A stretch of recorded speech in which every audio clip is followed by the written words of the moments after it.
Yo, yo, yo. What's up, guys? Get ready to strap in because today we've got another insane story coming your way. This one's got everything.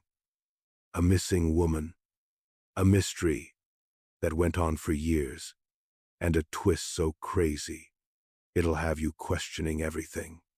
And I mean everything. So, let's talk about Renae Marsden. She was 19 years old, just living her life, doing her thing in Sydney, Australia. You know the typical stuff, having fun, working, and planning for the future. But little did she know that one seemingly normal night, her life was about to take a turn no one predicted. Renae Marsden, a 19-year-old from Sydney, was living a pretty normal life in 1998. She had a boyfriend, Adam, and was close to her family. But on the night she disappeared, things would change forever. Renae was supposed to be heading out to visit a friend, but she never made it. The last time anyone heard from her was when she called her mom, saying she was on her way. Then, nothing. Her family and friends were in complete shock. They had no idea where she could have gone or what happened. But one thing was clear. Something was off. This wasn't a simple case of her running away. It felt like something much darker was at play. Police immediately launched a search, but they were left with few clues. Renae's car was found abandoned, but she was nowhere to be found. And no one could figure out why a 19-year-old girl with no apparent reason to disappear would vanish just like that. But the mystery didn't stop there. It wasn't long before suspicions began to fall closer to home. Family ties and suspicion. As the investigation into Renae Marsden's disappearance continued, the attention began to shift to her own family, specifically her mother. While most people would expect a mother to be frantically searching for her missing child, Renae's mom, Carol Marsden, seemed oddly calm and almost distant about the whole situation. Now, that doesn't mean she wasn't worried. She was. But there was something unsettling about her behavior. She wasn't acting like a parent whose child had vanished without a trace. She wasn't crying. She wasn't out on the streets, looking for Renae, and she didn't seem to show the level of urgency you'd expect from a mother whose daughter had disappeared. The police, naturally, started to wonder if Carol was hiding something. The more they looked into Renae's family dynamics, the more questions arose. Carol's boyfriend, John, also became a person of interest. The guy had a criminal record and a shady past, but at the time, no one knew if that had anything to do with Renae's disappearance. Neighbors, friends, and even extended family members started to question Carol's actions, lack of them. Some of them even mentioned that there were strange things going on within the family, with Carol acting unusually composed and John hanging around a lot more than expected. The combination of a mother's cold response and a suspicious boyfriend was the perfect storm for investigators to start looking closer at the family. But, at the time, the police had no concrete evidence to tie them to Renae's disappearance. So, despite the suspicions, the investigation couldn't move forward with any solid leads. What everyone didn't know, though, was that the truth was much darker than anyone could imagine. Adam, the boyfriend with a record, Renae's boyfriend, Adam, was no stranger to trouble. He wasn't exactly the kind of guy you'd expect to be in a healthy relationship, and his criminal record raised a lot of red flags. While he wasn't the first suspect, his past raised suspicions, especially when combined with his connection to Renae. The more investigators learned about him, the more they realized just how many things didn't add up. Adam had a history of run-ins with the law. He had been involved in several petty crimes before Renae's disappearance, and his temper was well known. But the thing that really stuck out to the police was his criminal history related to violence. His violent outbursts weren't exactly uncommon. It wasn't hard to imagine that someone with a record like Adam's could snap, especially in a heated situation. But at the time of Renae's disappearance, Adam was adamant that he had nothing to do with it. He insisted he hadn't seen her in days and didn't know where she had gone. Yet his behavior raised some serious eyebrows. He wasn't exactly eager to help the police with their investigation, and some even claimed he was acting strangely in the days following Renae's disappearance, like he was trying to distance himself from the whole thing. One of the key things that made Adam a point of interest was the fact that he was the last person to see Renae. The night she went missing, he told investigators that he had dropped her off at her friend's house. But that was the last confirmed sighting of Renae. After that, it was like she had fallen off the face of the earth, and there were no signs of her at the supposed friend's house. It seemed odd that someone who was supposed to be so close to her would have such a casual attitude about her disappearance. Was he hiding something? Was he involved somehow? Investigators didn't have enough to charge him with anything, but they couldn't shake the feeling that there was more to Adam's story than he was letting on. But here's the kicker. As the investigation deepened, Adam's criminal past became more relevant. He wasn't just a regular guy with a few brushes with the law. Adam had a temper, and when you put that together with his rocky relationship with Renae and his suspicious behavior after she went missing, it made him a prime suspect. However, just like his mom, Adam's involvement wouldn't be proven until much later, and when it finally came to light, it was nothing short of shocking. The silent mother.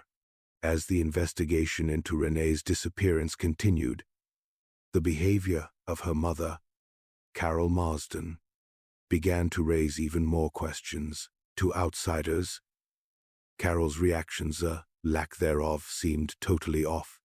In a situation where most parents would be desperate, searching day and night, and showing all the signs of a grieving mother, Carol didn't fit the mold. Her composure seemed unnaturally calm, almost as though she wasn't really feeling the weight of her daughter's disappearance. At first, people just chalked it up to her being in shock. But as days turned into weeks and weeks turned into months, Carol's attitude toward the investigation became more concerning. She wasn't actively involved in the search efforts. She didn't appear to be overwhelmed by the thought of her daughter being out there, missing, possibly in danger. She didn't demand answers. Instead, Carol stayed mostly silent, and that silence became more suspicious as time went on. The police were careful not to jump to conclusions, but they started noticing something unsettling in her behavior. Carol wasn't participating in public appeals for help, and she seemed almost too calm in interviews and when interacting with detectives. While everyone else was reeling from the shock, Carol appeared detached, like she was hiding something. Her lack of outward distress seemed out of place, especially considering the circumstances. And that wasn't the only odd thing. Carol was incredibly secretive when it came to her daughter's life. She didn't seem eager to give up any personal details about Renae's relationships or her day-to-day activities, which would have been normal in trying to help the investigation. It was like she was holding back something crucial. and no one could figure out what it was. The more the police dug into her actions, the more it seemed like Carol might have known something that she wasn't letting on. It wasn't long before investigators started to consider the possibility that Carol had played a bigger role in the disappearance than anyone had initially thought. Could it be that Carol was somehow involved in her daughter's disappearance? Was she protecting someone? Or was she too involved in a secret to care about her daughter's fate? By the time they started focusing on her, though, it was already clear that the situation was much darker than anyone imagined. It was a tragedy compounded by the chilling thought that the very person who should have been trying to protect Renae might have been involved in her demise and, in keeping the truth hidden for years. The shocking realization that Carol's silence wasn't just about grief, it was about guilt, was the first crack in what would become a massive, devastating unraveling of the entire case. A breakthrough after years of investigation. The case of Renae Marsden's disappearance seemed to have hit a dead end. Despite various leads and hours of digging, there was no solid evidence to point to what had actually happened to her. It was as if she had just vanished, without a trace. But after 7 long years, the police were about to get the break they so desperately needed, and it would come from a source they least expected: Renae's own family. In 2005, detectives received a tip that would change the entire course of the investigation. Someone, though it remains unclear who exact, came forward with a crucial piece of information. The tip pointed them directly to the backyard of Carol Marsden's house, the place where Renae had once lived. Now, this is where things get really disturbing. The tip led the police to believe that Renae's body had been buried in Carol's backyard, all along hidden right under their noses. For years, Renae's mother had been living in the same house, in the same neighborhood, and nobody had suspected that the secret to her daughter's disappearance was buried just beneath the surface. With this new information, the police quickly obtained a search warrant and began digging in Carol's backyard. The suspense was unbearable, but when they finally unearthed the body, the horror of what they found, the discovery of Renae's body in her own mother's backyard, was the shock everyone had been waiting for. But it also opened up a whole new set of questions. How could Carol have hidden this for so long? Why hadn't anyone noticed the signs? And, perhaps most chilling of all, why had Carol never been more than a bystander in the search for her daughter? But the discovery of the body didn't just end the mystery, it deepened it. There was more to the story than anyone had anticipated, and the investigation was about to take a terrifying turn. It wasn't just that Renae had been murdered. It wasn't just that she had been buried in her own mother's backyard. What the police uncovered next would leave everyone in utter disbelief. They learned that Renae hadn't simply disappeared. She had been killed by someone close to her, a person who had been in her life for years, someone who had every reason to be trusted. The discovery marked the beginning of a much darker revelation. This was no random act. This was the result of betrayal, lies, and, ultimately, a chilling family secret that had been buried for nearly a decade. The breakthrough wasn't just a victory for the investigators, it was the first step toward unraveling the deep web of deception that had been spun around Renae's death, a web that was tangled up in the very people who should have been her protectors. The mother's role in the murder. As investigators pieced together the chilling discovery of Renae Marsden's body in her mother's backyard, They began to realize that this case was far more complicated than they had originally thought. It wasn't just a tragic disappearance or a random act of violence. It was the result of something much darker: family betrayal. And at the heart of this betrayal was none other than Renae's own mother, Renae Marsden. For years, Carol had been playing the role of the grieving mother, the one who was supposedly desperate for answers about her daughter's whereabouts. She had given interviews, spoken to the press, and even participated in the search efforts. But behind the scenes, something far more sinister was taking place. Carol had known the truth all along. She knew what had happened to Renae, and she had been helping to cover up the murder. The police soon uncovered the horrifying reality. Renae had been killed by Carol's boyfriend, John, who had a violent past. In a moment of rage, John had murdered Renae, and Carol, instead of protecting her daughter or calling the authorities, chose to help him cover it up.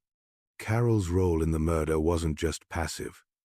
She actively helped hide the body.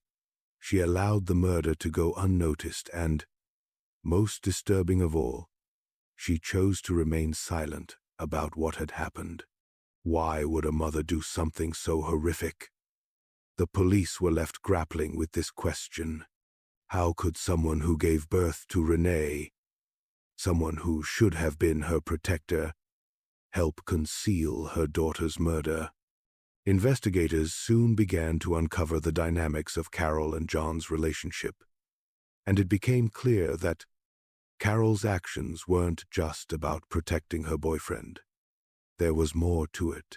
Some reports suggested that Carol was in an abusive relationship with John, and while the nature of their relationship was complex, it seemed that Carol was so fearful of John that she chose to keep quiet and allow him to get away with murder.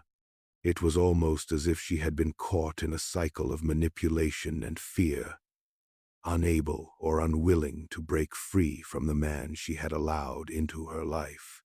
What made this situation even more tragic was the fact that Carol's actions were rooted in something far more destructive than just fear. As the investigation continued, the detectives began to piece together a timeline of Carol's decisions, and it became apparent that to some extent she had also been complicit in Renae's tragic fate for years. Carol had known that John was violent, and she had even gone so far as to hide his past from her daughter. She had allowed him to be part of their lives despite the warning signs, and in doing so, she had played a direct role in exposing Renae to danger.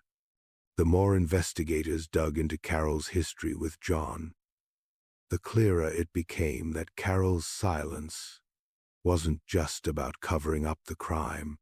It was about protecting the person who had become the center of her world, the one person she thought she needed to hold on to no matter the cost. Carol's actions were, in a twisted way, a manifestation of her desperation to keep her relationship with John intact. She allowed herself to be swept up in the lies, deceit, and fear, and in the process she turned a blind eye to her daughter's fate. Instead of being the mother who fought for her child, Carol became the mother who helped bury the truth. And that silence was the most damning part of all.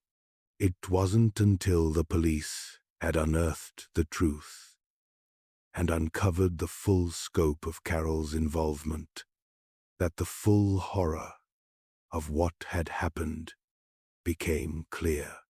Carol was not just an innocent bystander or a victim of circumstance. She was complicit in her daughter's murder, and her role in the cover-up would ultimately lead to the arrest and conviction of both her and John.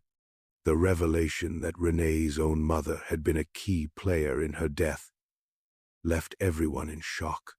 It wasn't just the betrayal of a daughter by her mother, it was the loss of any sense of safety or trust that should come from family. In this case, the ones who should have protected Renae were the ones who helped silence her forever. The truth about John, as the investigation unfolded, and the full extent of Carol Marsden's involvement in her daughter Renae's murder became clear. The focus turned to John, Carol's boyfriend, who had been the one to kill Renae. At first, John had been another figure of suspicion in the case, someone with a violent past and a criminal record, but nobody could have predicted just how deeply his role in Renae's death ran. John, who was known to have a history of violent behavior, was revealed to be the actual murderer. It wasn't just that he had been a suspect early on. He had actually killed Renae, and the way it happened was chilling. According to the investigation, John murdered Renae in a violent outburst, which was fueled by a combination of jealousy, anger, and possibly other personal issues that had been brewing for a long time. John and Renae had been in a tense, sometimes strained relationship. He was deeply involved in her life through his relationship with her mother, but it was clear that John's temper and violent tendencies had been a constant undercurrent in his interactions with Renae. Whether he was physically abusive or just emotionally volatile, there had been signs of dysfunction in the relationship from the start. But things escalated quickly when, in a fit of rage, John finally snapped and killed Renae. The exact details of the murder remain unclear, but what we do know is that John had a violent outburst, likely during an argument, that ended with Renae dead. It was clear from the evidence that this wasn't a momentary accident. This was a calculated, brutal act. John had killed Renae and then proceeded to hide the body. He knew what he had done and understood the consequences, but instead of turning himself in, he decided to cover his tracks, and this is where Carol's involvement becomes even more sinister. But while John was the one who took Renae's life, it was Carol who helped him cover up the crime. Together, they buried Renae's body in the backyard of Carol's home, hiding the truth for years. John's initial plan was to get away with the murder, and for a long time, it seemed like he had succeeded. The police had no real evidence connecting him to the crime, and for years, he was allowed to live his life with little suspicion. But that wasn't to last. What made John's role in the murder even more twisted was the fact that he was a man with a history of violent behavior. He wasn't some random stranger who just snapped. He was someone with a proven track record of aggression. And Renae's death was the result of years of pent-up rage that had finally boiled over. This wasn't an isolated incident. This was a man who had shown signs of violence long before he took Renae's life. John's violent tendencies had been evident in his past relationships, and the fact that he had gotten involved with Carol, a woman who was already in a vulnerable position, created a dangerous dynamic.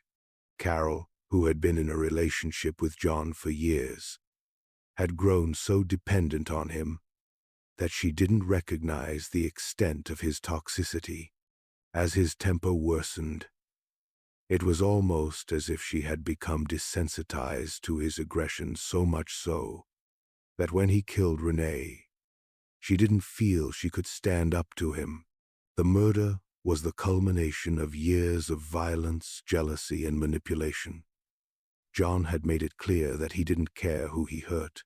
His rage and sense of entitlement overpowered any sense of morality or conscience. And when Renae crossed him in some way, whether it was an argument or an attempt to distance herself from the situation, it was enough to push him over the edge. Once Renae was dead, John went into full cover-up mode, trying to erase any evidence of the crime. He and Carol buried her body in the backyard, and for the next 7 years, they kept the secret between them. During this time, John continued to live his life, never suspecting that the police would one day uncover the truth. In the interim, he had carried on, largely unchecked, knowing that his violent past had once again been swept under the rug. But the truth would eventually catch up with him. When the body was finally discovered, John's world came crashing down. There was nowhere left to hide. The police pieced together the full story and charged him with Renae's murder. And it wasn't long before John's role in the crime was fully exposed. Carol's behavior during the trial also raised more questions about her true feelings. There were moments when she seemed detached from the proceedings, as if she were indifferent to the gravity of the charges against her. She showed little emotion when the details of her daughter's death were presented in court, and some witnesses even testified that she seemed cold and uninterested in the entire process.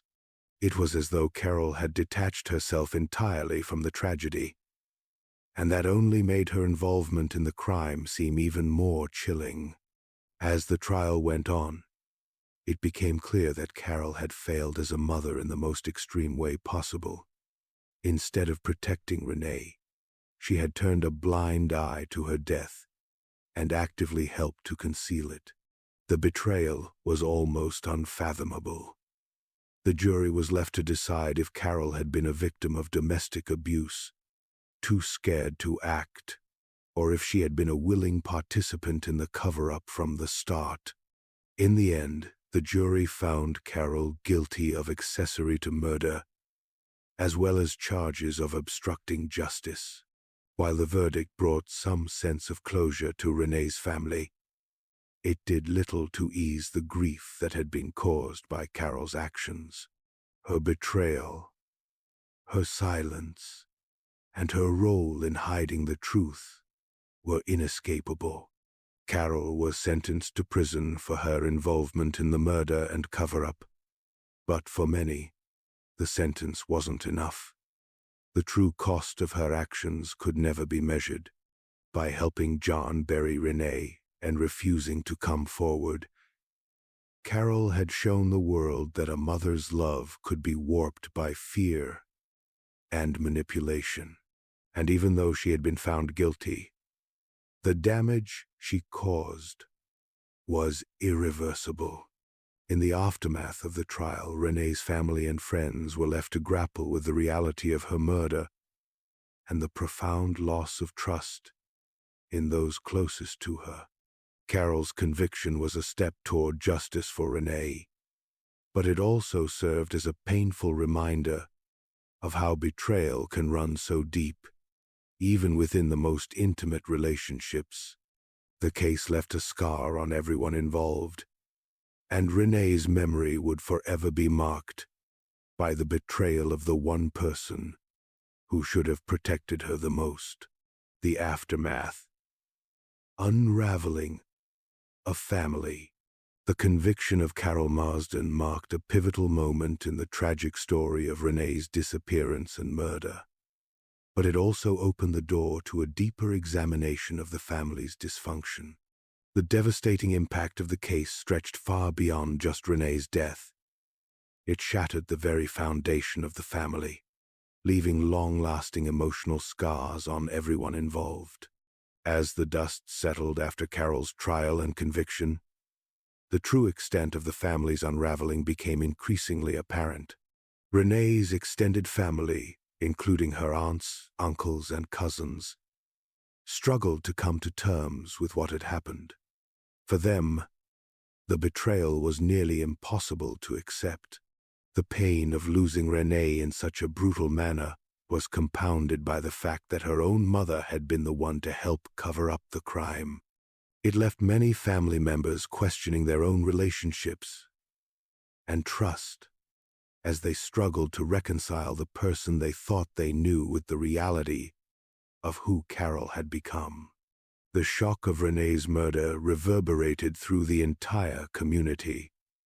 People who had known the Marsdens for years were left speechless. Neighbors, friends, and even acquaintances who had witnessed the loving facade of Carol and Renae's relationship felt a deep sense of betrayal. They had no idea that this tragedy was unfolding under their noses. The community that had once seen Carol as a dedicated mother and Renae as a bright young woman now had to come to terms with the horrifying truth. It was as if the rug had been pulled out from under everyone, and the grief was palpable. In addition to the emotional fallout, the Marsden family was thrust into the public eye, with media outlets covering every aspect of the case.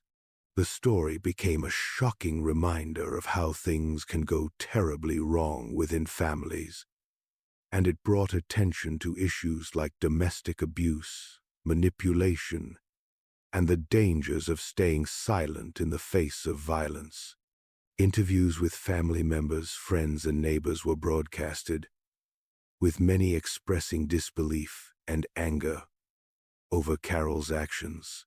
For Renae's remaining loved ones, the aftermath of her death was characterized by an overwhelming sense of loss and confusion.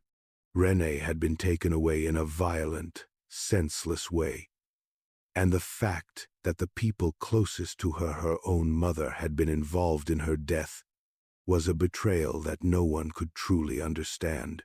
The trauma left in the wake of her murder was not just about the loss of a daughter, but about the dissolution of family bonds, trust, and safety.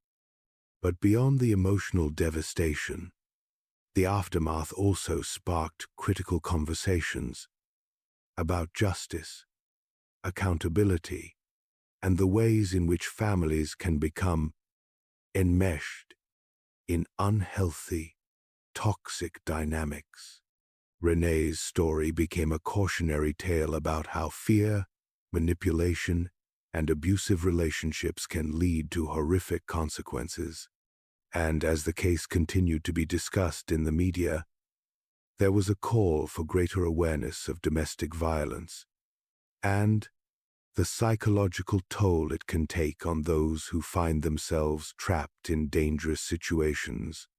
The surviving members of Renae's family were left to grapple with the aftermath of this heartbreaking loss. Some chose to speak out publicly, seeking to honor Renae's memory and raise awareness about the issues that contributed to her death. Others withdrew from the public eye, overwhelmed by the pain of it all. There was no clear path to healing for anyone involved. The weight of betrayal, compounded by the loss of Renae, was a burden that many would carry with them for the rest of their lives. Even as the legal battles came to a close, the emotional repercussions of Renae's death were far from over. For the surviving family members, the journey ahead was about more than just moving on.